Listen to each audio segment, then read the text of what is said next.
Hello everyone, welcome back to my channel. My name's Ran. In this channel, I share knowledge and practical techniques on trauma healing and mental health conditions like eating disorder, bipolar disorder, depression, and anxiety. So today I wanted to talk about one topic, which is people pleasing. This is a topic I personally relate to so much for many years because almost my whole life I had been a people pleaser. I always thought that, well, what's wrong with being nice? There's nothing wrong with this. So for many years I just let it happen. I just let myself be the person who don't say no to people, who always agrees to everybody else. But as I progressed deeper into healing of my trauma and codependency, I started to realize that there's a huge difference of being nice and being a people pleaser. So today in this video I want to talk about 5 typical signs of people pleasing. The first typical sign is that you're terrified of conflicts. But when we're talking about fear of conflicts, we're more afraid of the feelings that's going to happen because of the conflicts. The feeling of powerlessness, the feeling of helplessness, a feeling of being ignored, of not valued, of who we are and what we think and what we do. A lot of people would feel the same way. When we are terrified of conflicts, we are actually terrified of being separated, of being abandoned, of being different. If you are afraid of conflicts, there are multiple ways this could be manifested. For example, you are afraid of bringing issues to people because you might sense that people might disagree with you. You might sense that people might argue with you. So you just let this issue go. You just let this issue slide away. Just pretend it didn't happen. Or this could be happening this way.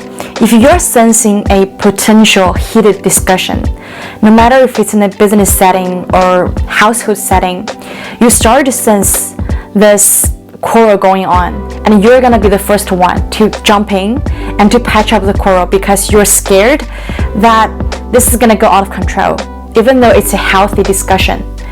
And also, most importantly, you're scared that this conversation is gonna be somehow directed to you and involve you. It might potentially hurt you or scare you. Or if there's someone that you really wanted to please, you really wanted validation from, and they start to criticize someone you love, maybe your mom or dad or your best friend, and they start to just criticize them and say nasty things about them, instead of defending them, you're gonna go along with them.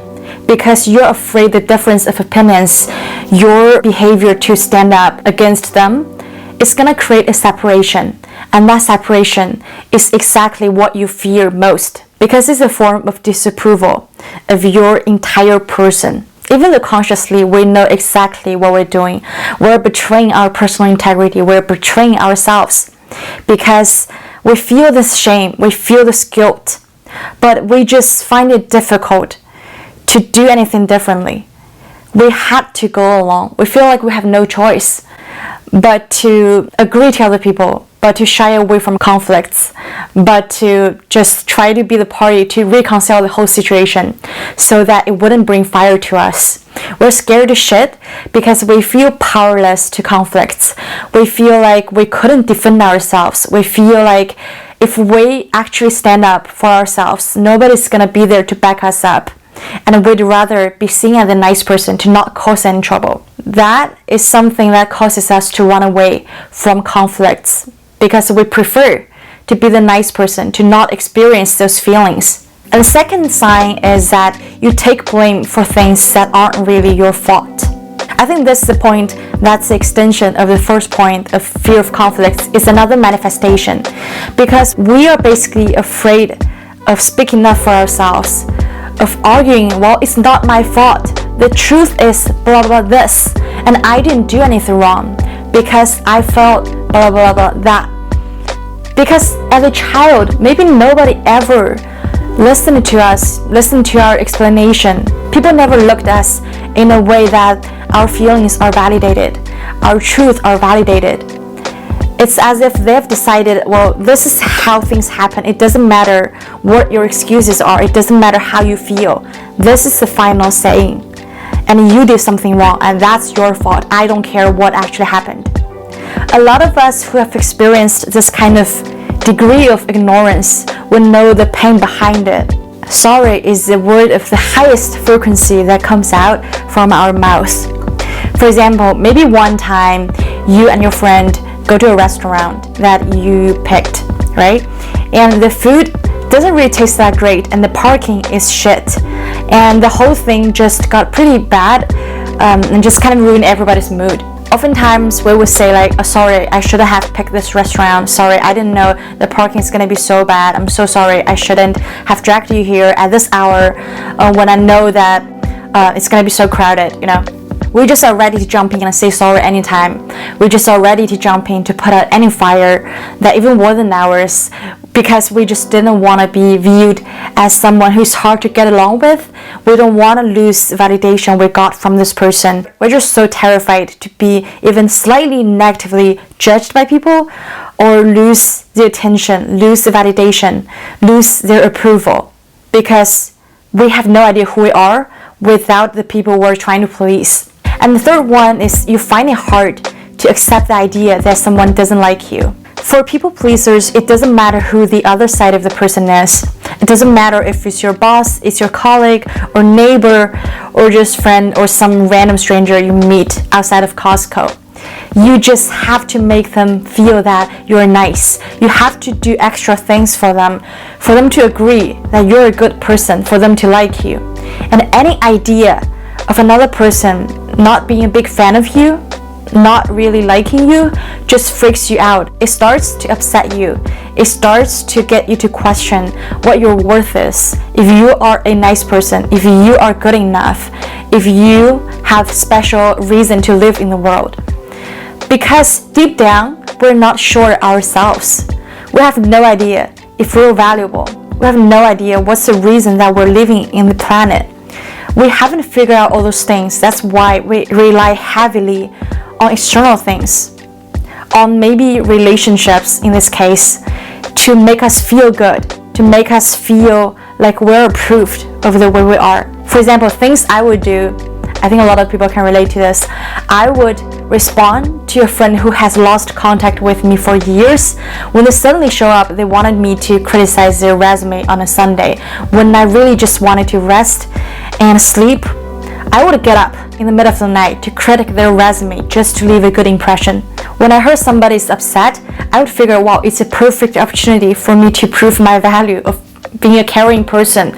And I would spend hours and days trying to research, well, how to recover from a heartbreak after a breakup, well, how to do this and how to do that. I would do it for them, but I would never do it for myself. I would never have this patience to do this research for myself. I would sacrifice my sleep time, leisure time, and work time. I even take days off once to help somebody move, someone I barely knew, because I really wanted to impress this person. When I reflect back on those events, I realized they were actually very typical people-pleasing behaviors, because I did it for myself, because I wanted to be complimented on.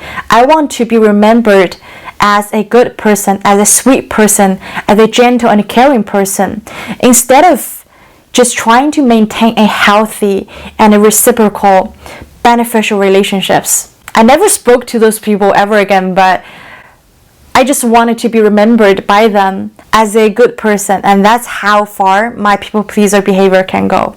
And the fourth one is you struggle with authenticity. For people pleasers, we have difficulty recognizing our own needs and our own feelings. When we don't know who we are, when we don't know what makes us happy, when we don't know what we like, what we don't like, what makes us uncomfortable, what upsets us, when we don't know what our personal boundary is, when we don't know what our personal definition is, it's hard for us to be real, to be authentic to people. Because every word you say will be a response to another person instead of a direct reflection from who we are. For example, one of your coworker, Jenny, asks you what's your opinion on this movie. And first, you're going to suspect, well, why is Jenny asking this question? Is it because she's going to vent? Is it because she doesn't like it? So I'm going to give it a shot. I'm going to say, I don't like it, just so that I can go along with her and appear as agreeable. So I'm going to say, well, I think it's okay. I don't really like that much. You're going to wait for Jenny to say the same thing.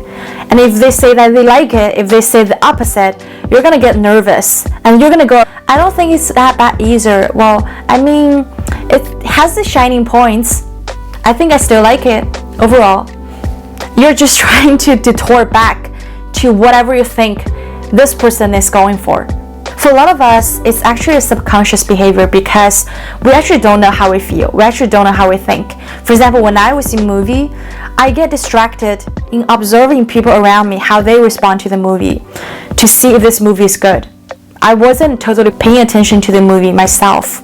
I always get distracted by observing what the facial expressions are of people around me, because I need to be aware so that I could be agreeable to them, so that I could be more alike them instead of being like myself. So we really are just ready to swing either side based on the person in front of us. The fifth typical sign is that you think your feelings and opinions don't matter. People pleasers sadly often have low self-esteem because originally maybe we're raised in a way that our opinions and our feelings don't matter. We get ignored. Our needs don't matter to the family. What we say, what we do don't matter to them. Or we need to act in accordance of their standards, or else we're wrong, we're flawed. There's something bad going on with us. So we've learned not to trust our feelings and emotions because we're taught they are not okay to have. For example, when I was a child, I cried a lot. Maybe I had a sensitive glands or something, but I just cry whenever I felt uncomfortable and whenever I have feelings because I didn't know how to handle them. My parents weren't around when I was growing up. To a point, my family members just got annoyed with me and they started to yell at me and they started to tell me, well, shut up. Will you shut up and stop crying? Why are you crying over such a tiny thing? Just suck it up. It's not a big deal, and they just tell me to suck up all of my feelings, and basically they're telling me that your feelings don't matter. But as a baby, I cried for a reason. Maybe I was scared, maybe I was anxious, maybe I was hungry. I just didn't know how to express myself, and I learned to not trust myself. Whenever I felt uncomfortable, I distracted myself because I basically didn't trust myself of having this legitimate reason to have these feelings. I don't trust myself when I feel anxious. I don't trust myself when I don't feel comfortable around some people. Since my feelings cannot be trusted, since my body signals cannot be trusted, to feel safe, I have to trust something externally, like codependents do, right? I have to trust someone else. I have to trust my friend if they have good judgments about something. I have to trust my coworker's judgment on my boss. I have to trust whatever they are feeling. If they're hungry, well, I can go with you, I can eat. If they're not hungry, well, I shouldn't be feeling hungry at all. Well, if they don't like this movie, there must be a legitimate reason that they don't like this movie. So I'm gonna go along with whatever they say, whatever they feel. I trust them instead of myself. So basically, the sad truth is people pleasers cannot validate their own feelings. They cannot believe that their feelings are valid, are important as a human being. The first step towards healing is to be attuned with what's inside of you, with your feelings, with your sensations, with your emotions, with your thoughts. Because you need to trust that you matter as a human being. If you want to be a couch potato for the rest of your life, just go for it because that's what you feel. That's what you feel you need. That's what you like. It doesn't matter how different it is from people who wanted to be a pilot, for people who wanted to be a scientist.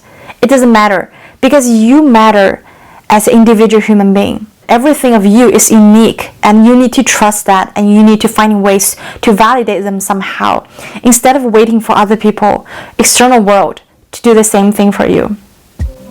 Alright everyone, I hope this video helps. If you like it, please give it a thumbs up. If you wanted to see more videos like this, please subscribe, and I'll see you next time. Bye bye.